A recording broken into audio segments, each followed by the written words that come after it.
आज है 28 सितंबर 2025 दिन रविवार। चलिए देखते हैं मध्य प्रदेश की 25 फटाफट बड़ी खबरों को। सबसे पहले न्यूज को कहां से देख रहे हैं हमको कमेंट में बताना बिल्कुल ना भूलें।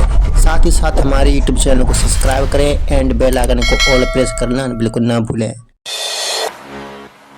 लाडली बहनों को जल्द 3,000, सीएम मोहन यादव ने किया ऐलान। मुख्यमंत्री डॉक्टर मोहन यादव ने प्रदेश की लाडली बहनों के लिए बड़ा ऐलान किया। दीपावली से हर लाडली बहन को प्रतिमाह 1,500 रुपए मिलेंगे और सरकार का लक्ष्य इसे धीरे धीरे 3,000 तक बढ़ाना है। सीएम ने कहा कि भारतीय संस्कृति में नारी सम्मान की खास जगह है और हमारे खजाने में इसके लिए धन की कोई कमी नहीं। साथ ही शिवपुरी जिले के किसानों को बाढ़ राहत राशि वितरित की गई। प्रदेश के हर अंचल में विकास का कार्य जारी है। हाईकोर्ट ने सहायक अध्यापकों को बड़ी राहत दी, 3 माह में पदोन्नति का निर्देश। मध्य प्रदेश हाईकोर्ट की ग्वालियर खंडपीठ ने सहायक अध्यापकों को बड़ी राहत दी है। कोर्ट ने शिक्षा विभाग को 3 माह के भीतर उनकी पदोन्नति पर निर्णय लेने के निर्देश दिए। याचिकाकर्ताओं की वरिष्ठता उनकी वास्तविक नियुक्ति तिथि से मानी जाएगी। आदेश में कहा गया कि 18 रिक्त अध्यापक पदों पर 3 माह के अंदर निर्णय लिया जाए और सभी लक्षित लाभ प्रदान किए जाएं। इस फैसले से अध्यापकों को लंबी समय से चली आ रही अनिश्चितता से राहत मिलेगी। एमपी में बनेगा देश का सबसे बड़ा गौवंश वन्य विहार, 8,000 गायों को मिलेगा आश्रय। मध्य प्रदेश के दमोह जिले में देश का सबसे बड़ा गौवंश वन्य विहार बनाने की तैयारी शुरू हो गई। करीब 520 एकड़ भूमि पर बनने वाले इस विशाल प्रोजेक्ट में 8,000 से ज्यादा निराश्रित मवेशियों को सुरक्षित आश्रय मिलेगा। विभाग ने जमीन चिन्हांकन से लेकर दस्तावेजी प्रक्रिया पूर्ण कर ली है और शासन स्तर पर सभी स्वीकृतियां मिल चुकी हैं। टेंडर जारी होने के बाद उम्मीद है कि नए साल से इसका काम शुरू हो जाएगा। ये पहल सड़कों पर भटकते मवेशियों के लिए बड़ी राहत साबित होगी। एमपी में किसानों को बोनस देगा राज्य, सीएम मोहन यादव का बड़ा ऐलान। मध्य प्रदेश सरकार ने किसानों के लिए बड़ा ऐलान किया। सीएम डॉक्टर मोहन यादव ने सोयाबीन किसानों के हित में फिर से भावांतर योजना लागू करने की घोषणा की। इसके तहत अगर सोयाबीन की बिक्री न्यूनतम समर्थन मूल्य से कम कीमत पर होती है तो राज्य सरकार बोनस देकर नुकसान की भरपाई करेगी। सीएम ने मंत्रियों, सांसदों, विधायकों के साथ वीडियो कॉन्फ्रेंसिंग में इस योजना की जानकारी साझा की और किसानों का लाभ सुनिश्चित करने के निर्देश दिए। सड़क मरम्मत में गड़बड़ी पर लगेगा ब्रेक, पीडब्ल्यूडी ने बनाए नए नियम। बरसात के बाद खस्ता हाल सड़कों की मरम्मत में लापरवाही रोकने के लिए मध्य प्रदेश लोक निर्माण विभाग ने नए नियम लागू कर दिए। उप सचिव AR सिंह के आदेश के अनुसार अब परफॉर्मेंस गारंटी वाली सड़कों के ठेकेदारों को मुख्य अभियंता ऑनलाइन प्रशिक्षण देंगे।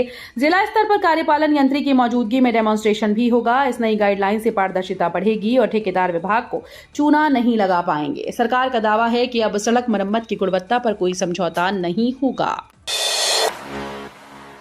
टाइगर स्टेट में बाघों का आदान प्रदान, अब सख्त नियमों के तहत दूसरे राज्यों को दिखानी होगी दरियादिली। मध्य प्रदेश अब अन्य राज्यों को वन्य प्राणी देने में दरियादिली नहीं दिखाएगा। अगर कोई राज्य बाघ चाहता है तो बदले में बाघ ही लेगा। यदि बाघ उपलब्ध नहीं है तो वहां पाए जाने वाले मुख्य वन्य प्राणी लिए जाएंगे। पहले कुछ मामलों में प्रदेश ने छोटे वन्य प्राणी लिए थे। सीएम डॉक्टर मोहन यादव ने राज्य वन्य प्राणी बोर्ड की बैठक में इस व्यवस्था को और सख्त बनाने के निर्देश दिए। वन क्षेत्रों और रिजर्वों से गुजरने वाली 15 से ज्यादा परियोजनाओं को मंजूरी दी गई। 100 दिन में देपालपुर को स्वच्छता की 1710 रैंक से टॉप कैटेगरी में लाएगा इंदौर। इंदौर नगर निगम ने 100 दिन में देपालपुर की सूरत बदलने का बड़ा लक्ष्य रखा। स्वच्छ सर्वेक्षण में 15 से 20 हजार आबादी वाले देपालपुर की रैंकिंग इस बार 1710 रही। देश में स्वच्छता में अव्वल इंदौर अब अन्य शहरों को बेहतर बनाने में मदद करेगा। इसके लिए इंदौर नगर निगम और देपालपुर नगर परिषद के बीच MOU हुआ है। शासन ने इंदौर को अधिकृत रूप से देपालपुर को स्वच्छ बनाने की जिम्मेदारी दी है ताकि शहर की रैंकिंग सुधार कर टॉप कैटेगरी में लाया जा सके। इंदौर में 12 साल बाद BRTS अब इतिहास बनने को तैयार, बुधवार से शुरू होगा तोड़ना। इंदौर के BRTS प्रोजेक्ट को हाईकोर्ट के आदेश के 7 महीने बाद हटाने की तैयारी पूर्ण हो गई। महापौर परिषद ने बिना किसी विरोध के तोड़ने की मंजूरी दी। 1 अक्टूबर से BRTS हटाने की कार्यवाही शुरू होगी। इस मार्ग पर डिवाइडर बनाने का काम भी होगा जिसे 3 एजेंसी संभालेंगी। BRTS को तोड़ने वाली एजेंसी नगर निगम को करीब 2.5 करोड़ देगी। इस कदम के बाद शहर के यातायात और रोड इंफ्रास्ट्रक्चर में बदलाव आएगा। कमला नेहरू स्कूल में छात्राओं ने ईवीएम से चुनी अपनी परिषद, लोकतंत्र का जीवंत अनुभव। भोपाल के कमला नेहरू सांदीपनी कन्या शासकीय विद्यालय में छात्राओं ने ईवीएम मशीन के जरिए अपनी छात्र परिषद का चुनाव किया। प्रक्रिया भारतीय निर्वाचन प्रणाली की तर्ज पर आयोजित की गई, जिसमें मतदान केंद्रों की सजावट, मतदाता पर्चियां, अमिट स्याही और चुनाव अधिकारी मौजूद थे। इस अनुभव ने छात्राओं ने लोकतंत्र का जीवंत पाठ सीखा और समझा कि चुनाव की प्रक्रिया कैसी होती है। स्कूल में यह आयोजन बच्चों में राजनीतिक जागरूकता और जिम्मेदारी की भावना बढ़ाने का माध्यम बना। भोपाल में 1 अक्टूबर को हो सकती है सरकारी छुट्टी, गांधी जयंती और दशहरे से जुड़े 2 दिन। भोपाल में 1 अक्टूबर को स्थानीय अवकाश हो सकता है। कलेक्टर कौशलेंद्र विक्रम सिंह ने सरकारी छुट्टी का प्रस्ताव सरकार को भेजा। अगर इसे मंजूरी मिल सकती है तो भोपाल में सरकारी अधिकारी कर्मचारी लगातार 2 दिन की छुट्टी का लाभ पाएंगे, क्योंकि 2 अक्टूबर को गांधी जयंती और दशहरे का अवकाश है। इससे कर्मचारियों को लंबा अवकाश मिलेगा। सरकार की ओर से यह कदम स्थानीय अवकाश और राष्ट्रीय पर्वों के संतुलन को ध्यान में रखकर उठाया गया है। एमपी में 3 जातियों की खुली लॉटरी, तृतीय और चतुर्थ श्रेणी में होगी सीधी भर्ती। मध्य प्रदेश सरकार ने बैगा, भारिया, सहरिया जनजातियों के युवाओं के लिए बड़ा ऐलान किया है। इन जातियों के योग्य सदस्यों को तृतीय और चतुर्थ श्रेणी के सरकारी पदों में सीधी भर्ती का लाभ मिलेगा। मुख्यमंत्री डॉक्टर मोहन यादव के निर्देश पर कलेक्टर्स को पूरे प्रदेश में इसे लागू करने के आदेश दिए गए। इस फैसले से पिछड़ी जनजातियों के युवाओं को सरकारी योजनाओं और रोजगारों के अवसर का विशेष लाभ मिलेगा, जिससे उनकी सामाजिक और आर्थिक स्थिति मजबूत होगी। एमपी हाईकोर्ट ने महिला कर्मचारियों के चाइल्ड केयर लीव पर आदेश दिया। मध्य प्रदेश हाईकोर्ट ने जिला केंद्रीय सहकारी बैंक की महिला कर्मचारियों के लिए चाइल्ड केयर लीव के मामले में आदेश जारी किया। कोर्ट ने निर्देश दिया है कि विभाग के अधिकारी 60 दिनों के भीतर इस पर निर्णय लें। आदेश में साफ कहा गया कि याचिकाकर्ताओं के पक्ष को ध्यान में रखते हुए निर्णय लिया जाए। इस फैसले के बाद बैंक की महिला कर्मचारियों में चाइल्ड केयर लीव को लेकर नई उम्मीद जगी और अब वे अपने अधिकारों के लिए आश्वस्त महसूस कर रही हैं। गौमांस टैक्स फ्री पर बवाल। मध्य प्रदेश में गौमांस टैक्स फ्री होने के फैसले ने माहौल गर्म कर दिया है। हिंदू संगठन जय महाकाल अंतर्राष्ट्रीय बजरंग दल ने मुख्यमंत्री मोहन यादव से इस्तीफा देने की मांग की। संगठन ने सरकार को फैसला वापस लेने के लिए सिर्फ 7 दिन का अल्टीमेटम दिया और चेतावनी दी कि अगर ये नहीं हुआ तो आंदोलन किया जाएगा। इस फैसले से प्रदेश के हिंदू समाज में गहरी नाराजगी है और राजनीतिक उठापटक तेज होने की संभावना। कुरवाई में विकास का मेगा धमाका, सीएम मोहन यादव ने दिए 258 करोड़ से ज्यादा की सौगात। कुरवाई में मुख्यमंत्री डॉक्टर मोहन यादव ने विकास कार्यों और जन कल्याणकारी योजनाओं का बड़ा कार्यक्रम आयोजित किया। इस अवसर पर 258 करोड़ से अधिक की परियोजनाओं का लोकार्पण और शिलान्यास किया गया। कार्यक्रम के तहत कुरवाई के साथ साथ विदिशा, सिरोंज, शमशादाबाद और गंज बासौदा विधानसभा क्षेत्रों में व्यापक विकास कार्यों की शुरुआत की गई। इस कार्यक्रम से क्षेत्र के सामाजिक और आर्थिक विकास को नई दिशा मिलने की उम्मीद है। दिग्विजय के आने पर बीजेपी महिला मोर्चा और व्यापारियों ने बाजार बंद कर विरोध जताया।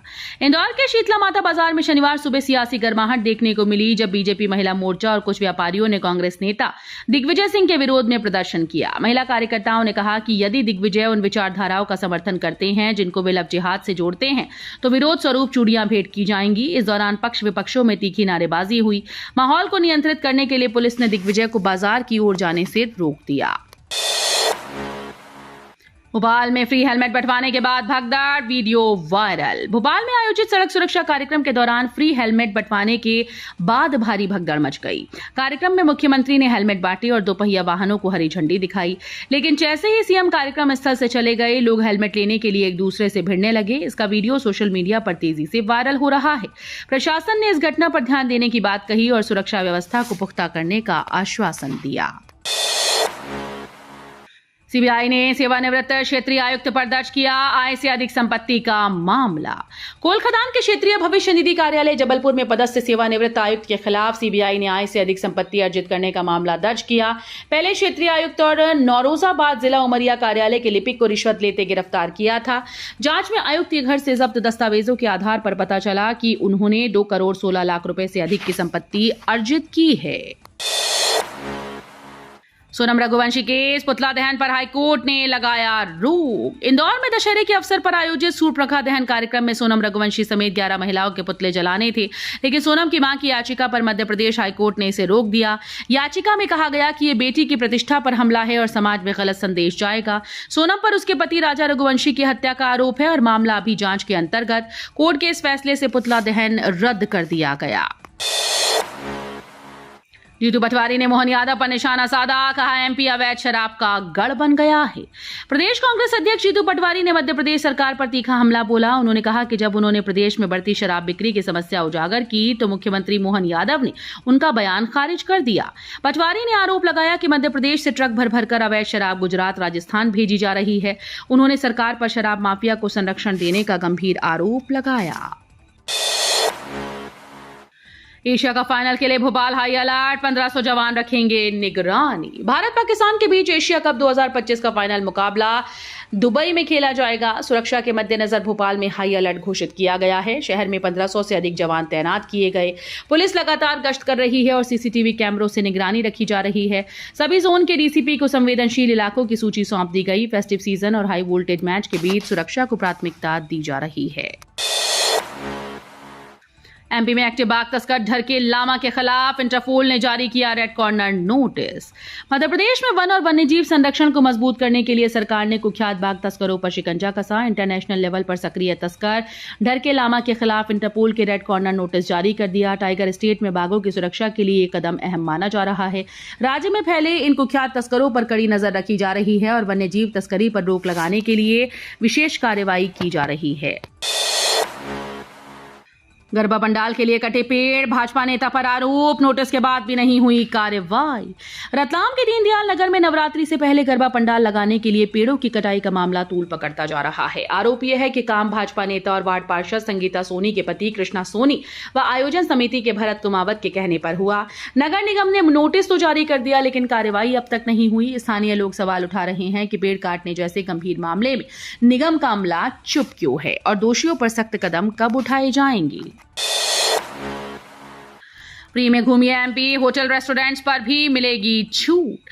विश्व पर्यटन दिवस को खास बनाने के लिए मध्य प्रदेश टूरिज्म बोर्ड ने पर्यटकों को शानदार तोहफा दिया। इस मौके पर राज्य के म्यूजियम, अभिलेखागार, ऐतिहासिक स्मारकों में फ्री एंट्री दी जा रही है। साथ ही एमपी टूरिज्म के होटल्स और रेस्टोरेंट्स में फूड पर आकर्षक डिस्काउंट मिलेगा। ये पहल पर्यटकों को मध्य प्रदेश की संस्कृति और धरोहर से करीब से जोड़ने के लिए की गई। सचमुच एमपी अजब भी है और गजब भी। विद्यार्थी अब तक अपडेट नहीं करा पाए आधार, अक्टूबर से शुरू होगा अभियान का दूसरा चरण। विद्यार्थियों को सरकारी योजनाओं का लाभ दिलाने के लिए यूआईडीएआई और स्कूल शिक्षा विभाग ने आधार अब विद्यालय के द्वारा अभियान शुरू किया था। अब अक्टूबर में इसका दूसरा चरण शुरू हो रहा है।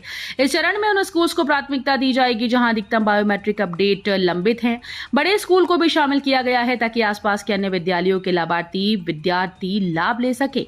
ये पहल सभी विद्यार्थियों की आधार जानकारी अपडेट करने में मदद करेगी।